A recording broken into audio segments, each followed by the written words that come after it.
Hi, I'm Mary, a librarian and book reviewer with a focus on stories written for kids, tweens, and teens. Today, I am joined by Lance Rubin, who is the New York Times best-selling author of young adult and middle grade novels, including his newest, Zed Moonstein Makes a Friend. Both an author and performer, Lance is thrilled to focus mainly on writing books for young readers. Other things he loves include empathy, movies, and the New York Knicks. Yes. Welcome, Lance. Thanks, Mary. I'm glad to be here. Can you tell us a little bit about Zed Moonstein Makes a Friend and what inspired you to write it?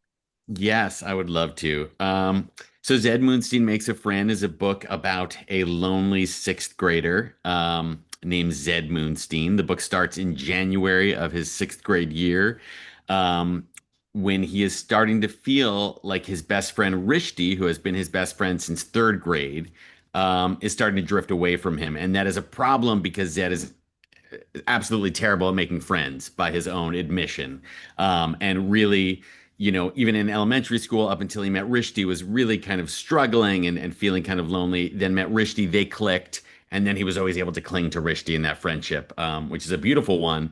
But as happens in life, sometimes friendships evolve and change. And when the book starts in sixth grade for Zed, Rishti is starting to drift towards this other new friend in middle school. They're kind of in all separate classes. So he's very lonely. And he lives in a town called Monotown that is owned by this big tech company within the fictional world of the book called Monolith. And Monolith, it's a very wonderful thing that they own the town for Zed because he loves tech and he loves apps. And his mom works for the company. So he has found a way to hack onto his mom's server and get all of the apps kind of before anyone else in the world does. And even before anyone else in the town does, because the town kind of gets early access to these apps as one of the perks of being owned by Monolith. So he hears about the secret project his mom's working on. It turns out it's an app called Mono Friend, a best friend app. Zed is feeling lonely. Rishti is drifting away. He breaks onto her server, downloads Mono Friend, makes this AI friend named Matt, and that is what the book is about. His relationship with Matt is wonderful at first, and then it kind of goes awry in all kinds of very frightening ways. And so that's the story. Um, as far as how I ended up wanting to write about that, it's mainly because I'm just very fascinated by this time we're living through, where we've had so much technological progress so quickly. Um, I have kids who are now 11 and 8, but when I started writing this book in 2019, they were 2 and 6, and I was already seeing, how the screens were such a part of their lives, and just wanting to write about that for young readers and really explore, like, well, what does this mean? There's obviously many wonderful things about the tech, but there's a lot of things we don't necessarily think too deeply about as kids that I think could stand to be examined a little more closely. And so I wanted to write, first and foremost, a funny book, an entertaining book, a book that's going to, keep kids entertained and laughing. But I also wanted to explore these ideas of tech in our lives, and especially now AI in our lives, in the hope of starting some of these discussions, for kids and their parents and their teachers and their librarians, being like, well, you know, how should I be using AI? Is this, when is this helpful to me? When is this, not the best use um, of AI and actually hindering us in some ways? So that's the origin story of Zed Moonstein. It's interesting that you started writing it in 2019 and that you're focusing so much on AI when that wasn't as prominent as it is today. It's, I know, it's so trippy that it worked out that way because back then, right in 2019, before the pandemic even happened, I was really just fascinated by this idea of tech and the way it was all around us and Alexa, and we're talking to Alexa and asking Alexa to, do things for us. And the way we're getting all our packages from, these companies like Amazon. All that was fascinating to me. And then I was like, okay, what's the app going to be? And I went through several things, and then I was like, oh, well, this is really interesting if it's a best friend app. And then, friendship is such a timeless universal theme and something kids are always kind of grappling with, especially once you get to middle school, and even, middle grade reader age. Once you're in third grade, fourth grade, fifth grade, I feel like social dynamics tend to get a little trickier and you're like, where do I fit in? So that was kind of where I was like, oh, cool, a friendship app. That's really interesting. And there was just so much there that was compelling to me. Of course, at that point, I wasn't even calling it like AI. I was just like, this is an app that's a best friend. And so I was writing that book, but working on other projects at the same time. And then once January 2023 rolled around or February, the new ChatGPT came out and suddenly everybody was talking about it. I was like, "Oh my goodness, this is like what I've been writing about for years, and if I don't finish writing this book quickly, it's going to become like historical fiction." Um, so what I thought was like a future vision is suddenly like the present more or less. And I felt like if I can finish this fast enough and sell it and publish it, it will actually be like a timely book. And that's how it's worked out, which I'm glad about because it's the timeline of publishing is long, where like you essentially finish the book a year before it comes out. And so every day I'm reading the news and just seeing new developments, I'm like, oh my goodness, like just don't surpass what happens in the book, please. Because I don't want kids to be like, well, this is boring. Like this is my AI is way more powerful than that.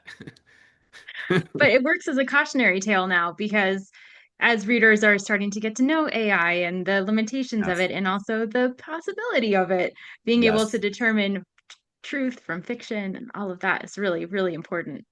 I agree. I agree. I feel very strongly about it. And even for adults, we're kind of grappling with it. So and trying to figure it out, like you're saying, fact from fiction and like how should I be using these tools in productive ways.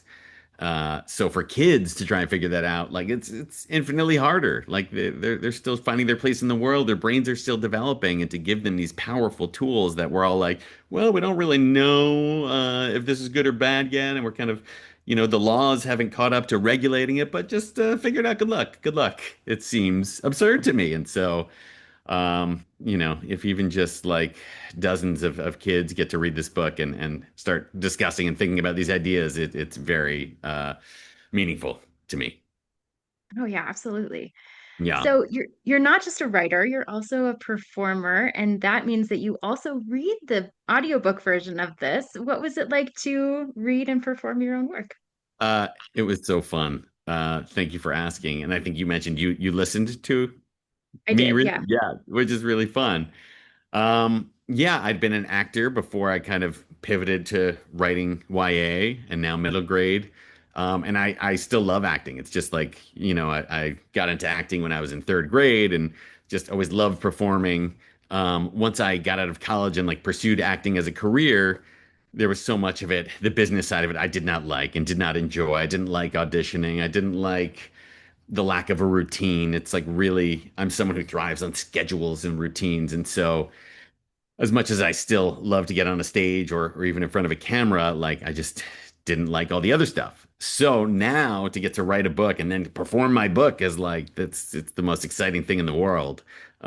Because I'm always a big fan and proponent of like accessing your own creativity in many ways and talking to kids about that. Like you can be a writer, you can be a performer, you could sculpt, you can, all these things, and not to put yourself in a box that's like, well, I'm just a writer, that's all I do. Whether or not you're like you think you're good at these things, just trying to be creative in different ways is so thrilling. And so that's what this is for me. It's like to get to write the book and then go back to this other creative art that I love so much. The performing is just like the best thing, and it was so much fun. And I still do some voiceover work along with my writing, so like I'm still very comfortable behind a microphone, and so it really was mainly a joy. I think if I wasn't a performer, doing the audiobook would be very overwhelming and intimidating because it is like just reading for that long, it's like more exhausting than you think. Just like you're just sitting in a chair reading, but it's like, oh my God, just like the focus and focusing on what's coming next. And this character voice, that character voice can get exhausting, but I really love it. And I'm so grateful that I, get to do that. And that they're like, yeah, sure, you can narrate it. You seem to know at least a little bit about what you're doing. So you can do it. That's so cool. So as you were coming up with that, I mean, obviously you wrote the book, you probably had the character voices kind of in your head already, but did you make any notes or how did you go about making sure that those voices were consistent? Yes, yes, definitely. It's like sometimes I make little voice memos for myself, like before leading into recording, thinking like, well, like you're saying, like I wrote this character of the best friend Rishti, but this is a female character, and like, so where's that going to sit in my voice, and it's usually like an intonation thing and a rhythm thing, and a lot of times as a narrator, my wife is an audiobook narrator too. She's a writer and a narrator, but she narrates a lot. And so she's actually gives me tips because she's narrated way more books than me. But she was saying she often thinks about like either a celebrity or someone she knows in life that can kind of be like an anchor point just to like get it in your head. So it might be like, oh, this is like my friend Bob, or and Bob kind of talks like this. And so that helps like, almost like a mnemonic device, like this character, Bob voice. So there's definitely some of that. Um, but yeah, like this was recorded over 3 days, I think. And I get to be in the actual studio, which is great because a lot of recording now happens at home. We have like a home studio and a closet, which is fine, but like being in the recording studio is always a luxury and just so nice. It's just because you're not like interrupted by footsteps upstairs or something because we live in an apartment building with multiple units. So that's a luxury. But yeah, so what I was going to say was day to day, it's kind of like I'll listen to the voice memo and be like, okay, what's that? What's that voice of like, let's say Orlando Zipper again? Like, what was I doing? So I just hear the voice memo to get me back on track. And hopefully, there's an engineer who's like, listening and will sometimes catch stuff like that doesn't sound consistent. It's like, okay, okay, okay, yeah, let me go back. Um, so hopefully, with between all those elements and safeguards, you end up having a consistent story, consistent voices. Yeah, it's nice to have all those tools at your disposal too as you're preparing for and delivering the book. It really is. And as much as I'm like have issues with some tech, things like a phone that has like the voice memos on it, this is kind of amazing. We used to have just like a separate tape recorder, and sometimes I do long for those days where everything was in a separate place so you wouldn't have all the things all the time. But it is really nice. You just lift it up, push a button, and be like, this is how Rishi's going to talk. It's pretty amazing. Yeah, absolutely. Yeah. So what drew you to writing? And what is it that compels you to continue with that process? Mm. So, yeah, like I said, I was into acting, as early as third grade. But before that, I was always into, I think, storytelling in general. I mean, I always loved movies. Um, Back to the Future is one of my all-time favorite movies and has been since like second grade. And I remember, just daydreaming as a second grader on the school bus, like, oh, I want to be in Back to the Future 2 wasn't out yet. It was about to come out, but I was like, I want to play Marty's son. And, so my early dreams to be an actor was almost like just a dream of being in these movies and stories that I love so much. Like that's how you actually like get inside the story is like to act in it. Um, so like looking back now, I couldn't have put my finger on that then, but like looking back now, I see like, oh, I just always loved storytelling. And so, I always did love writing in school. Um, but along with my acting, like sometimes I'd write comedy sketches for me and my friends to do. It was like writing was always a part of my acting and a part of that same creative impulse. Um, and then in middle school, there was like a literary arts magazine, and I wrote for that and loved it. And then in high school, I wrote for the newspaper. So I was always writing, but in my head, it was always like, well, the creative thing I'm going to do is act, and maybe I'll like write some movies that I'm in. I did not think like, oh, I'll end up writing YA novels. I'll end up writing middle grade novels. Like I loved books, always was like a voracious reader through most of my life. But um, my kid mind was like, it's acting. Acting is the thing. So, um, but when I look back, writing was always there right alongside it. And so, when I started to get frustrated with acting, um, let's say like 7 years out of college, which was now a long time ago, too long to count or to want to say the number aloud. But when I started getting frustrated with acting, around that time, I read The Hunger Games, which had come out fairly recently, and I was like, oh, this is really fun. Like, I feel too intimidated to write a novel for adults, but something about like the fast-paced nature of a young adult novel, I felt like, okay, this this still feels insane to try and write a novel, but a little less insane. than writing an adult novel. And so I just, put my creative energy and my frustrated energy about all the acting I was not doing because I wasn't getting hired. And my manager at the time and my agent at the time had both dropped me and said, this isn't working out. And so I started writing a book that became my first novel, Denton Little's Death Date, um, but was just finding that same kind of joy of storytelling in this first person narrator. So I was like, again, stepping into the story, just not as an actor, but as the writer. Um, and so that's the through line for me. Like, I just always love the creativity of like crafting a story, whether it's being in it or, you know, collaborating on a theatrical production. Like, as an actor, my time, well, during college, I should say, but after college as well, the stuff I loved the most was where it was very collaborative. Because sometimes as an actor, you are asked for your input and it's like a really warm, collaborative, production. And sometimes it might be less so. There might be a director who's like, no, I see it like this, do this. And that's where your creative impulse is a little more stifled. And you feel like, but I have something to offer too, and I want us to join our creativity together. Um, and as a writer, you get to always use your own creativity, especially when you're writing, just your own book. Um, so yeah, that's a long way of going back to this same idea of like creativity in all forms.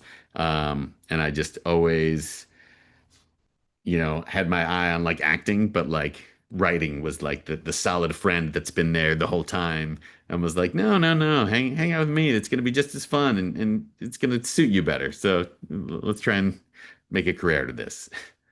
I think that's a great way to look at it, is that you're performing kind of through the lens of your character as you're talking about that Yes. in the first person. I never thought about it that way before, but that's a really great way to describe it. Yes, yes, it really and it felt like that. It's like, oh, I'm becoming this character just like an actor would, but I get to decide, what's going to happen and what people are around this character to kind of move the action forward. Um, and it was more similar than I would have thought it would be, and just as rewarding. That's so great. Yeah. So, as you were immersing yourself in Zed Moonstein, is there a favorite moment in his story that you remember fondly as you were writing it, or that was maybe a little harder to write, even? I don't know. Yes. Yes. Um, well, in early drafts, I had started this book thinking, because prior to this book, I should say, prior to starting to write this book, I'd only written young adult. And I tend to write funny books, even in the young adult space. And I had seen like that in the middle grade space, it seemed like readers were more open to like laughter. There's certainly tons of teens that want to laugh, but like I feel like by the time you're reading YA, you're going through like darkness a little bit more. And the idea of like, oh, this is a funny book is like, well, that's kind of cheesy. Like, I'm not going to read that. And so I thought, oh, I should try writing in the middle grade space because when you're 8 to 12-year-olds, you're still like, oh, yeah, I want to read a book and laugh. Yeah, that's great. Like some of the books that are the most successful in the middle grade space are books like The Dog Man and The Captain Underpants and the books that like just make kids laugh, as you know well, I'm sure. So that was what drew me to the middle grade space. But then when I started writing Zed, and it went through a lot of different incarnations before it became this book kind of about tech and like a town owned by a tech company. But once it was the tech thing, I feel so passionately about that and about the seriousness of like, we need to look at this problem that like early drafts of the book weren't so funny. I thought they were funny in a dry way because it was just like, the tech, the Alexa type being in this book is called Mary Beth, and just the idea of Mary Beth doing everything for you was very funny, but there weren't as many jokes, and it wasn't as lighthearted. And I'd given a draft to my agent, and she had said like, "Yeah, it's good, but it seems like a little bit like you're trying to teach the kids, too overtly." And so to answer your question, that's not a moment, but definitely something I struggled with in early drafts was like, okay, I need to find the funny because that's like I wanted to write a funny book in the middle grade space, and now I've written this like more serious, intense book about like an AI best friend stalking you and terrorizing you. So I think thankfully in like the next two, three, four drafts, I was able to find more of the lightness. So even though you get the scariness of Matt, um, there's enough funniness there too that it's like a fun ride. But that was definitely something I struggled with. There's so many moments in the book that I love that I feel really happy and proud of. Um, but uh, do I want to spoil this? Okay, I'm not going to spoil. There's parts of the second half I'm not going to spoil, but I do really like just when Zed first is talking with Matt and kind of the way that their conversation unfolds and kind of the feelings Zed has, like he's really being seen, which tech can do for us now, you know? Um, and it's writing about Zed kind of struggling with that feeling of like, I know this is fake, but like it is making me feel good. And so there's some merit in that, right? But like the grappling with that was really helpful for me too, because like I think about this too. It's like we can't just say tech is all bad. It's not all bad. There's still like plenty of good. And even these chatbots now, you know, that you read stories of them offering solace to people who are lonely. Like there's absolutely like positive uses for them. And so getting to write about that, um, while still ultimately recognizing like yes there's positive stuff but like we have to look out and do this safely and carefully because it's so quickly can become negative because we're not talking about two human beings having an exchange. This is like a human being and an algorithm. Like it may feel real, it may feel like it's seeing you and knowing you because it's read everything in your phone or it just has seen all your data points, but it's not real. And so I feel really happy with that first exchange between them and just the whole way their relationship, you know, unfolds. Was really fun to write because again, because it's just something I'm just like thinking about myself all the time for myself. Yeah.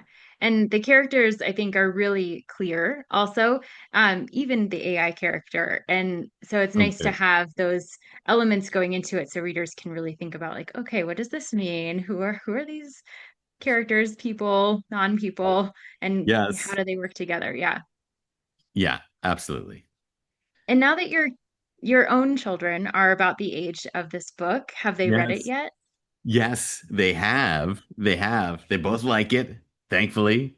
Um, especially my younger one would definitely tell me if he did not. Um, but yeah, it was kind of amazing because my older son read like a draft too, like earlier than this one and gave feedback. This was like the first time, you know, he's old enough to do that. Um, and my younger one, you know, I would talk with him about it and he would give some feedback that way too. But then once we had advanced copies, they both like read it, and that was so meaningful. Like it's just a wild thing because my first book came out in 2015. My elder son was 1 year old. My second son did not exist yet, and it's just like now they can read these books and tell me things about them. Is just really makes my head spin if I think about it too hard. But it's just such a fun thing that like I get to actually, you know, it's going to be a short window of time that they will be directly in the window of middle grade and can give me their real life feedback about the book. And I'm really enjoying it and savoring this little window of time. Yeah. Oh, that's so nice that they can give you feedback and that they're Yes. really living through the experience alongside Yes. Zed. Yes. Yes. It's a real trip. It really is a trip. And like I said, when I started in 2019, it was like they weren't around screens that much. And then like the pandemic happened and we're all kind of leaning on these screens and iPads and it's just like exploding around all of us. Like, okay, now our life is nothing but screens. Like what's happening? Um, but to get to live through that as I'm writing about this really, you know, at the time wasn't always fun because lockdown was very hard. But in retrospect, it's kind of wild to me, and the way that informed the writing of this book is pretty interesting. Yeah. Did you Yeah. do any research as you were putting the book together, specifically around the tech components? Yes, yes, but I think I was already so drawn to reading articles about, you know, anything tech related and the way it's affecting us and phone addiction and screen addiction. Um, you know. the way certain big delivery companies were just like operating and just sending these trucks, driving down the streets really quickly because they had to make their delivery quota.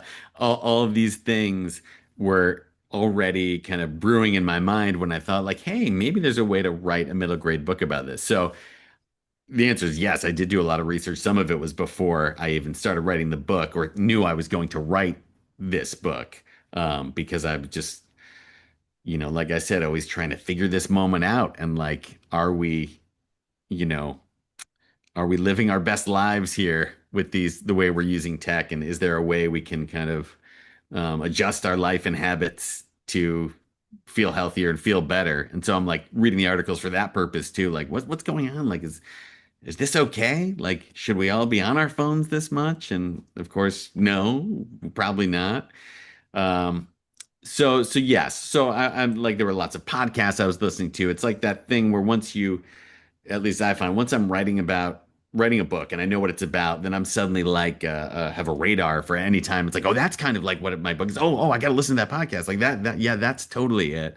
And so there was just like a ton of that, um, different books. And I listened to a podcast sometimes called Your Undivided Attention, which is a podcast that the Center for Humane Tech does, which is really good about tech issues. And they're more in the fight, not just for kids in tech, but just like legislation that will help regulate things better.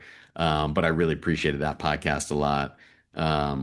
Yeah, I read several other books about just tech. And I remember there's a book called, it's probably kind of dated now. I feel like it came out in 2017, but it was a book called Glow Kids that was about kids in tech that like really, it was like, had a lot of chilling, chilling anecdotes in there. And that was, I don't know how much of that like went into the Zed Moonstein world, but definitely informed and motivated me. Like, I gotta get these kids thinking about tech more. Yeah. Yeah. Well, that dovetails into my next question of what advice would you give to readers who are interacting with Zed for the first time, Yes. particularly around friendship, tech? What advice do you have to give? Oh, yes, yes.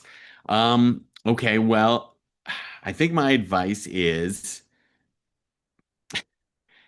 friendship is messy. I mean, this is kind of, what one of the themes of the book. Friendship is not always supposed to be easy.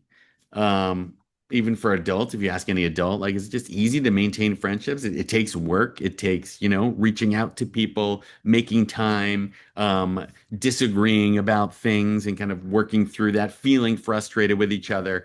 So I would say to kids about friendship, but also life in general, that like it's not all supposed to be easy. And if it is all easy, inevitably it's going to get harder, and suddenly you're going to be like, wow, I wasn't prepared for it to be hard. Like this is all supposed to be easy. So in terms of friendship and AI,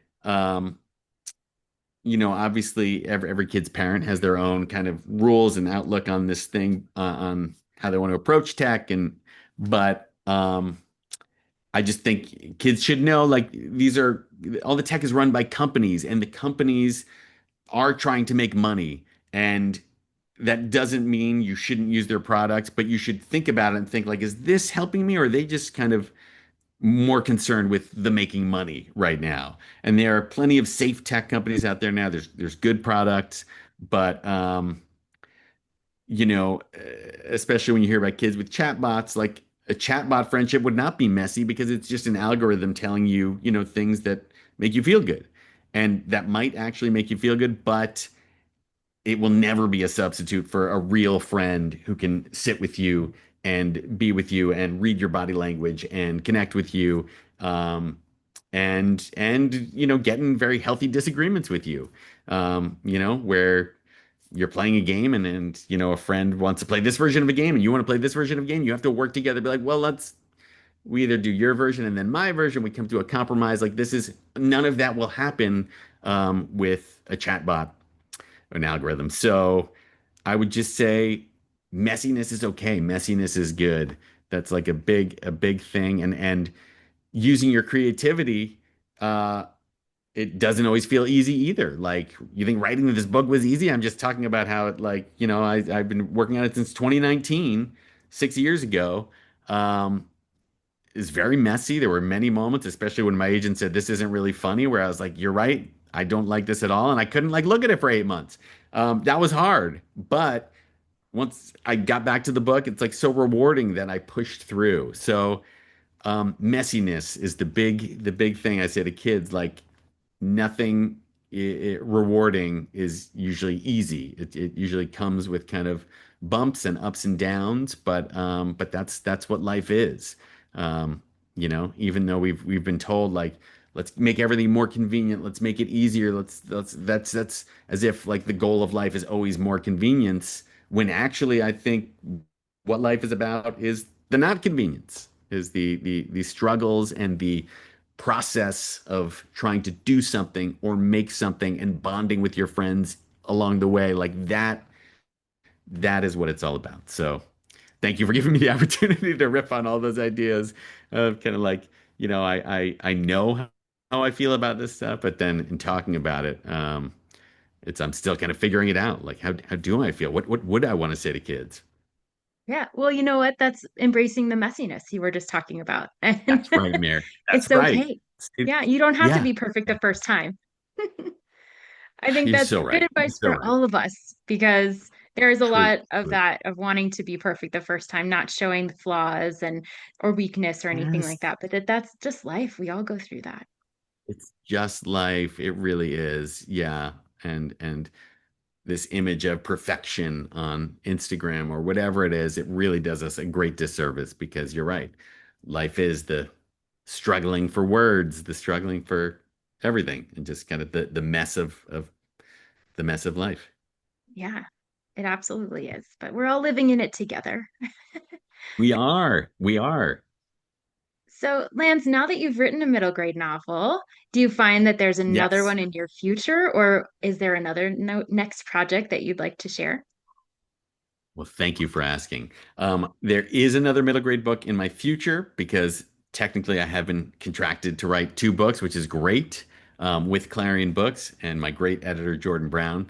But I'm in such early stages of what that second book is.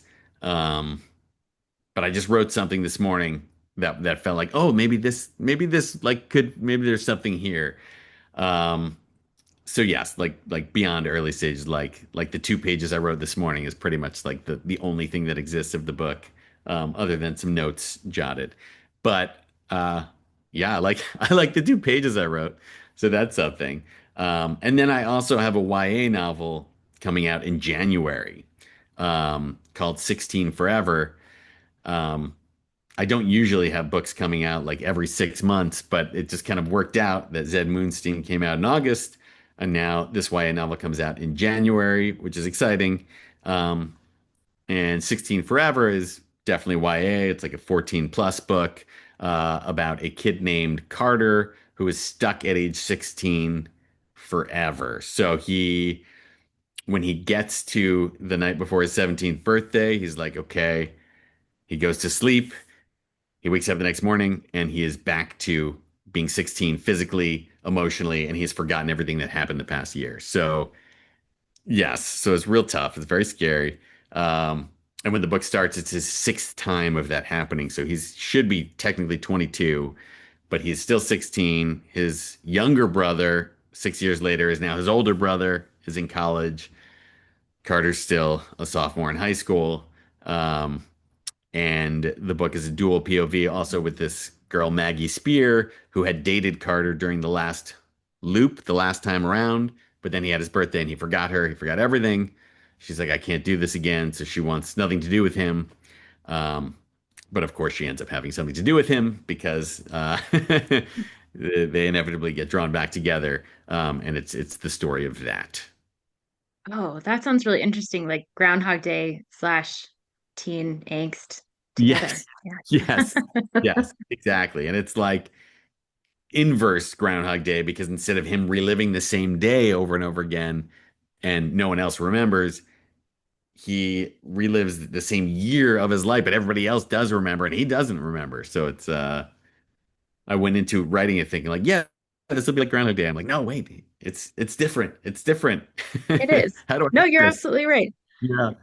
But Yeah. no, but yeah, I had the same exact thought as you. It's like, oh yeah, this is like a Groundhog Day. It's definitely a time loop, but a different kind. Yeah. Yeah. Well, Lance, I've asked you many questions today, but what's the question that I didn't ask you that you wished I had? Oh, oh. Well, I feel like I have questions for you about being a librarian in tech, but I'll put those aside for a sec. Um, you can ask me what I'm reading now and things I've read and loved, because I've recently read a lot of things that I've read and loved, many of which I'm sure you'll know. But I just finished Simon Sort of Says by Aaron Bow, Yeah. um, and I was just so impressed and just moved by that book.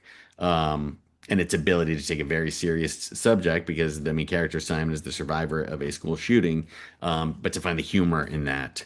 Um, that was so impressive. I also read and loved Not Nothing by Gail Forman. I'm not Mm, sure if you read that one. I thought that was really so moving. Um, and I also read Max in the House of Spies by Adam Gidwitz, which I something. read and loved. Yeah, those three are on my mind, and I just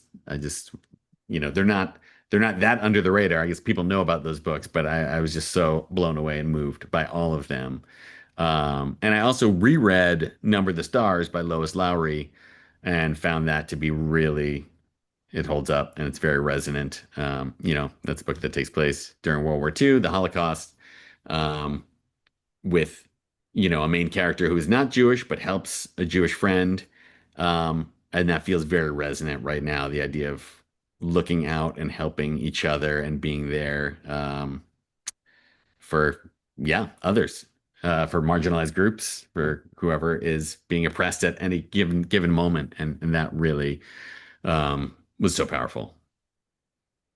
That's interesting to kind of compare that story because it was written many years ago, but to have Yes, it stand up today is I remarkable. know, I know, it really is. Yeah, I think it was 1990 when that came out. So yeah, 35 years later, it's definitely still resonates. So, Lance, where can folks go to find out more about you and your books and what's coming next? Yes, my website is lancerubin.com. It's Rubin is my last name. You can go there, and then I also have a newsletter that's really for adults. I mean, kids could read it, but it's called Slow Dopamine. Um, about, it's about my writing and creativity, and also about like mindful tech use and like me kind of grappling with all the stuff I'm grappling with for kids in Zed Moonstein. Um, so yeah, you can subscribe to my newsletter as well when you go to my website if you are so inclined. Great. Any socials that you're on? Oh yeah, I'm on Instagram. Thank you. Forgot how to You're do welcome. this. I'm on Instagram at Lance Rubin Party because my feed is always a party. Um, he says, ironically. No, that Lance Rubin was taken 10 years ago when I got my Instagram handle, so I was like, I'll be Lance Rubin Party. So yeah, you can find me there. Book news, updates. Um, yeah, yeah. I try to keep it fun. Perfect. Well, readers, if Zed Moonstein Makes a Friend sounds like a great fit for you, I hope you look for it wherever you get your books. And Lance, thank you again so much for taking some time with me today. My total pleasure. Thank you so much, Mary.